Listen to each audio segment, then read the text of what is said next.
We go now to Arizona Democratic Senator Mark Kelly. He is in Austin, Texas this morning.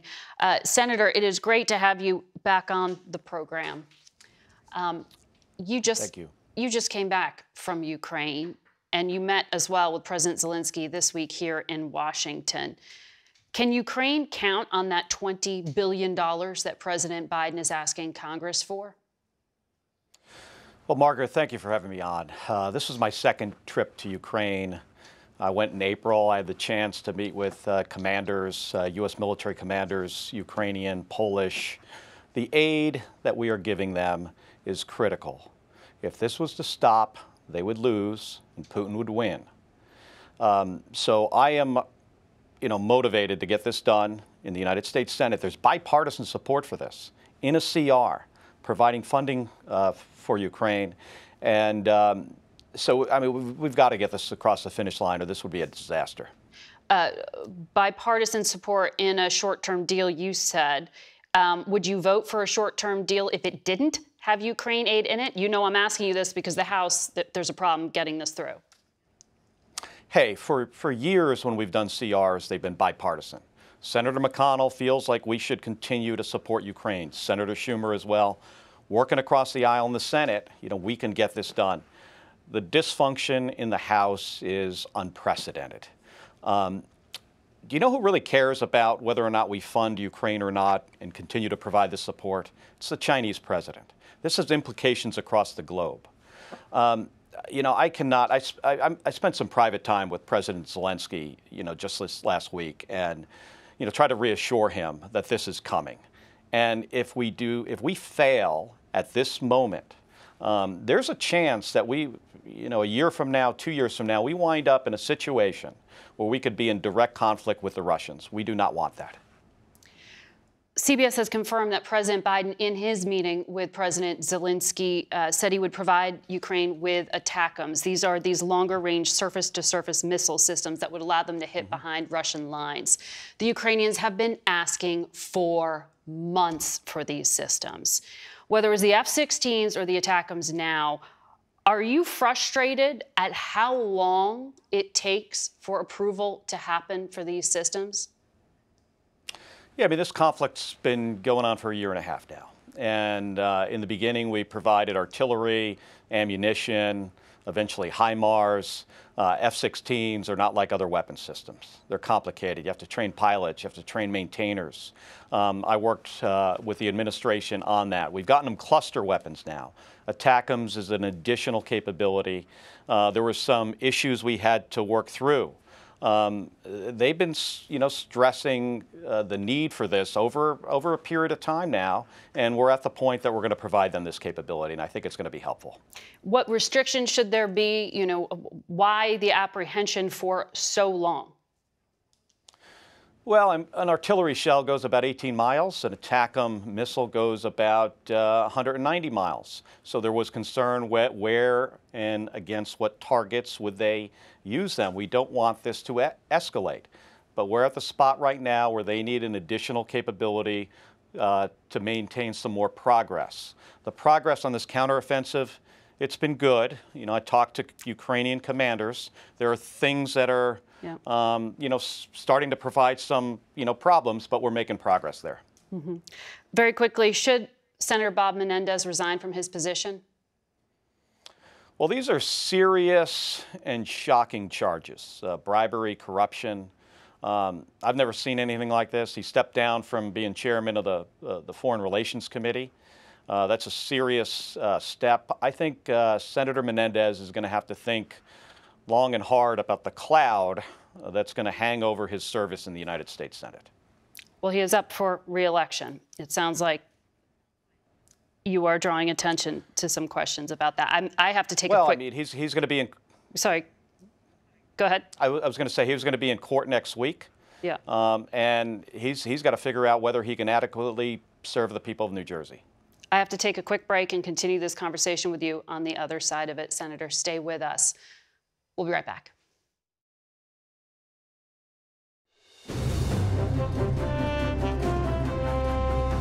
Welcome back to Face the Nation. We continue our conversation now with Arizona Senator Mark Kelly. Senator, the governor of your state said Friday the state's overwhelmed. She was talking about migrants. We are on pace for a record number of border crossings. The vice president told me recently that the administration's policies are making progress. Do you buy that, or does the administration need to change their approach here? Margaret, here's the thing. I mean, the border in my state and others has been in a crisis for, it's generations, decades now. And we have spent billions of dollars on border security, and it's still a problem. I'm on the phone with mayors and sheriffs and the Border Patrol agents frequently. I spoke to Secretary Mayorkas about this just 3 times last week. They're making changes. Border security is national security. I'm really concerned about next week and the government shutting down. If there's a government shutdown, Border Patrol agents are not going to get paid. This is going to, if we think it's bad today, just think about what that looks like. Well, what is the real world impact of that? Tony Gonzalez from Texas was saying, Border Patrol agents, he claims, are being prevented from doing their jobs in the first place right now. And so it wouldn't make that much of a difference. Why do you think practically it really would? Well, Border Patrol agents are on the front line of this crisis. So are sheriffs. He mentioned sheriffs, but we've got thousands and thousands of Border Patrol agents on the border enforcing our laws and also processing, asylum seekers.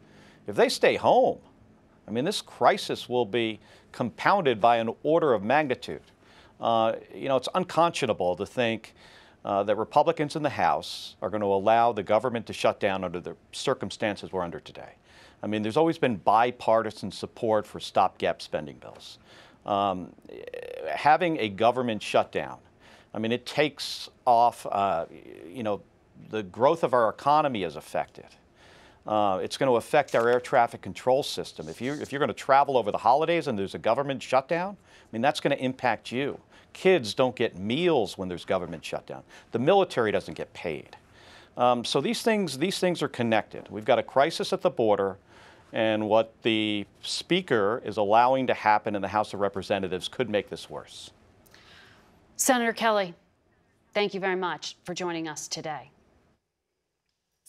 And we turn now to Robert O'Brien. He served as National Security Advisor under former President Trump, and he joins us this morning from Park City, Utah. Ambassador, it's good to have you here with us. Nice to be with you, Margaret. Thank you. I want to ask you about a number of national security matters, but I want to start on this idea of a potential government shutdown. National security-wise, what do you think the message is to the world when basic matters of governance seem politically insurmountable and the government shuts down? Well, what we used to say in the NSC and President Trump's administration was economic security is national security. And we've got too big of a debt, and we've got to get the debt under control. I think Speaker McCarthy's done a great job and negotiated a good deal, and I think that it would be great if the Republicans got behind Speaker McCarthy. But I understand why there's concern over the size of the debt, and I understand the frustration of some of the GOP members. It's understandable. Yeah, but Republicans have objected to even passing defense spending at this point. Aren't we in a sort of dangerous moment? Well, I came out in favor of passing the NDAA, and I think a lot of other conservatives like Mike Gallagher and Mike Waltz and others did. So I think we need to get that defense bill passed immediately. Okay. You were the hostage envoy under President Trump before you became his national security advisor, and you did help bring 3 citizens home from Iran. This week we saw a number of Americans return in a very happy reunion. Siam Aknamazi, Ahmad Shargi, Murad Tabaz. Why wasn't the last administration able to get them out? Why is it so hard to bring home Americans from Iran? Well, we had unprecedented success in the Trump administration. As you know, Margaret, we brought home over 58 hostages from countries all over the world, North Korea, Iran, Russia. But we had a ground rule. We wouldn't pay ransom. And look, I was so pleased to see Siamak and Murad and the others come home. I felt like I failed them by not getting them home. But we weren't going to pay $6 billion. We were going to pay $1 billion plus per hostage because that creates a market for hostages. It makes your blue passport worth $1 billion. And so I'm concerned that Americans traveling abroad are going to be targeted by countries like Russia and China and Iran, but also terrorist organizations who know that they can get a big ransom if we pay these sorts of fees, and we just weren't prepared to do it. But we had unprecedented success bringing Americans home from all over the world. The other issue, Margaret, is what is Iran going to do with that money? We saw this with the JCPOA. They took that money and they spent it on terrorism and on ballistic missiles and on nuclear programs. I'm afraid they're going to build more drones that kill Ukrainians with the money we just gave them. So I'm thrilled to see Siamak and Murad and the others home, but I'm very concerned about the look of the deal internationally. Well, as you know, the current administration would argue that those funds are being held in a restricted account in Qatar, just like they were held in a restricted account in South Korea under the Trump administration, where Iran did have access, though they had difficulty getting to that money. Why is that not a sufficient level of protection? Well, the president of Iran came to the UNGA last week and said he'll use the money any way he pleases, that it's the money of the people of Iran, and he'll use it however he wants. And we have to understand, Margaret, money is fungible. Yeah. So the money that they're spending now on children's hospitals and on food, they'll use that for the military and for terrorism, and take this money and replace it with the other programs. So money is fungible. This money is going to the Iran regime. It's a terrorist regime. It's the largest state sponsor of terrorism, and it's going to kill a lot of people, unfortunately. Should travel be banned to Iran? I believe so, absolutely. The problem is this happened after the JCPOA when we paid hundreds of millions per hostage. The price went up the price went up from Obama to Biden, but as soon as they let a couple of hostages go, Jason Rezar and others, they just restocked the pool of hostages. They went and took a few more dual citizens who were visiting family in Iran and took them hostage. So we've got to stop Americans going to Iran, but we've got to start thinking about Americans going to China and Russia as well, where they're taking hostages and using this against us. I want to ask you about national security as it relates to the upcoming U.S. election as well. You have been very clear that Joe Biden won the 2020 election. You helped with the transition of power between administrations. CNN reported you considered resigning after January the 6th. Is that report true? That's an inaccurate report. I had never considered resigning. My feeling as national security advisor is that you took the job for the good days and the bad days. And that was a pretty bad day. That was a bad day, but we had the Abraham Accords, we had Serbia, Kosovo, we got NATO to spend money defending themselves, which is now helping Ukraine. So President Trump had a really successful foreign policy run, but there are bad days too, and that was a bad day. But I was going to stick around for the president and for the American people, and fortunately I had a lot of senators and congressmen who reached out and said, "Please stay. We've got foreign adversaries, China and Russia. We'll want to take advantage of the chaos." And so Mike Pompeo and John Radcliffe and myself, the national security team, Chris Miller over at Defense, we stuck around and we sent a strong message to the Chinese. We sent a strong message to the Russians that the American people are united, that we remain fundamentally strong, and we're not going to let them take advantage of any domestic political discord in the United States. And I think that served the president well, and I think it served the American people well. Well, given Donald Trump's role in the events leading to that day, I wonder if you would serve in a second Trump administration. Look, I had a great run as National Security Advisor and as the hostage envoy, and I served the country well, I think. And but you always have to wait and see what the President of the United States asks you to do and what your family wants to do. But I grew up in a household with a dad who was a Marine and a mom who was a big patriot. And by the way, it's her 80th birthday today, so happy birthday, Mom. And my feeling is if the president asks you to serve, and I've got kids who are serving in the military, you salute and say yes. So, but that's really up to President Trump if he wins, which right now, according to the Washington Post, he's up by 10 points.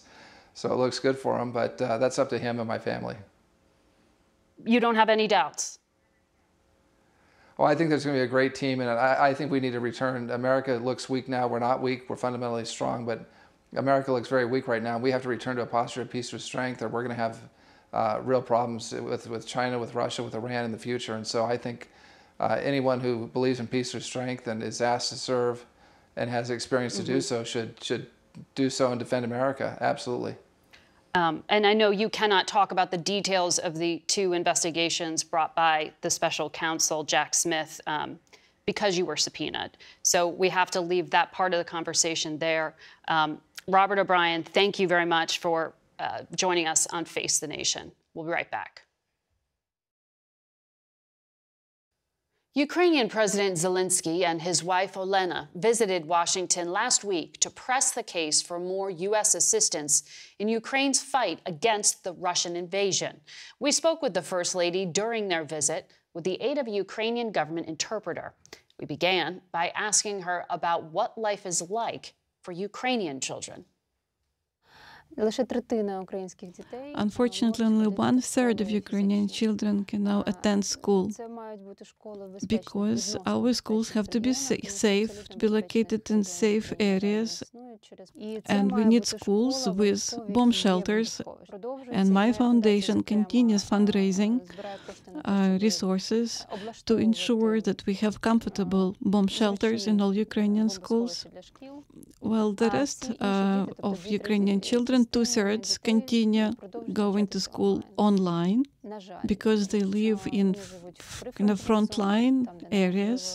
Many children left Ukraine, they live abroad. When children were leaving Ukraine, sometimes they could only take their documents with them and left everything behind. That is why both children and teachers require laptops, require iPads to continue education, and we receive a lot of support, including from our American partners. You spoke at the United Nations, and you said to a gathering of leaders there the horrific sexual violence being conducted by the Russian military, including against children, a 4-year-old child. What was it like in that room when you shared that? We say that there are sexual crimes committed by Russian occupiers, and this is a war crime. Leadership of the Russian army allows Russian soldiers to do this. This is something they commit consciously. They try to threaten population in Ukraine to demonstrate that they are in charge. When we address people from many countries and share these terrible numbers with them, indeed you see pain in the eyes of those people, you feel horror, but this is not enough. We have to unite our efforts to ensure that those who committed those crimes face justice. Sometimes people are concerned, this is a taboo in many cases to say that and acknowledge that you've been a victim of sexual crime. You need to be truly courageous to let others know that you become a victim yourself. And people will only start talking about it when they will see that those who committed those crimes have been taken to justice. We know from witnesses, from people who saw those crimes being committed, from neighbors, that in some villages all women were raped. But not all those crimes have been documented because there are people who do not want to officially provide evidence about those crimes. That's a powerful statement. You need to be courageous to admit you've been a victim. You know, your husband, President Zelenskyy, said that genocide is underway in Ukraine. He said Russians had elected their own Hitler. These are powerful statements, and I wonder, given the stakes of what you're talking about, how you think about, in a capital like this, debate over whether to help continue Ukraine or not. Well, clearly, it is a natural reaction of any individual who lives in a country which became a victim of genocide. You become deeply concerned that some people cannot understand what's going on. But we hope that all Americans understand what's going on, and we do not believe that this assistance that we now receive from Americans will stop. Of course, there are political debates, there are discussions, there are different opinions, some people agree, they disagree. This is a democracy. But nevertheless, truth has to win, because it is clear that truth is on Ukraine's side. Part of genocide is destroying a culture, and you've been working to get Ukrainian books out publicly. So the Metropolitan Museum of Art getting things translated. Is that your way of fighting back? It is one of the ways for us to demonstrate who we really are. Culture is also the area of the battlefield. We see that the occupiers want to destroy our culture. We see hundreds of libraries which have been burned by the occupiers. Thousands of museums and cultural institutions have been destroyed. By destroying our identity, they just want to destroy our nation. And that is why we have to inform about our culture, and this is an important vector of our work. The president also said Ukraine knows the names of tens of thousands of children and has evidence hundreds of thousands of other kids have been kidnapped by Russia. Do those children get to know their culture? What happens to them when Russia takes them? And how do you get them back? We know about 19.5 thousand children who were officially deported. These are the children who are currently on the occupied territory, and we know that cases have been documented, they have been taken to Russia. We managed to return back approximately 380 children. We have the list of children who are being looked for by their parents. There were a lot of children who studied in orphanages and boarding schools, and those boarding schools were taken to Russia as an institution. This is a true problem, because these are kids. Sometimes they do not fully understand what's going on. It is easy to manipulate them, manipulate their emotions. Almost all children whom we managed to return to Ukraine told us that in Russia they were told that no one cares about them in Ukraine, that no one is looking for them. They've been preparing them for adoption on the territory of the Russian Federation. So they tried to make them leave their roots, so to say, made them forget that they're Ukrainians. Of course, children who are almost reached their adulthood, they have great understanding of what's going on, but small children can be much more susceptible to this Russian disinformation. And that is why, when we spoke at the United Nations, we proposed to develop a new system of joint efforts that would make Russia return Ukrainian children to their country. We are responsible for these children. We cannot play with those children's destinies. It is not human. There's a warrant out for Vladimir Putin's arrest because of this program. Well, this was a very powerful political statement, and we very much hope that one day this statement will be fully implemented. I do want to ask you, you were a comedy writer before the war. Former. Yeah. And now you have this extraordinary life and circumstance, and you've sacrificed a lot with your family. Do you get to spend time with your children and your husband together as a family? No, I have no complaints, because when you see what's happening to people close to you, the problems of our family cannot be compared to those things which are currently faced by other Ukrainian families. Children die, children are being killed. The president lives at work. Sometimes we see each other once a week. Sometimes we see each other several times a week. But my children next to me, and I'm confident that we will overcome, because we know what is the goal, what is the final goal.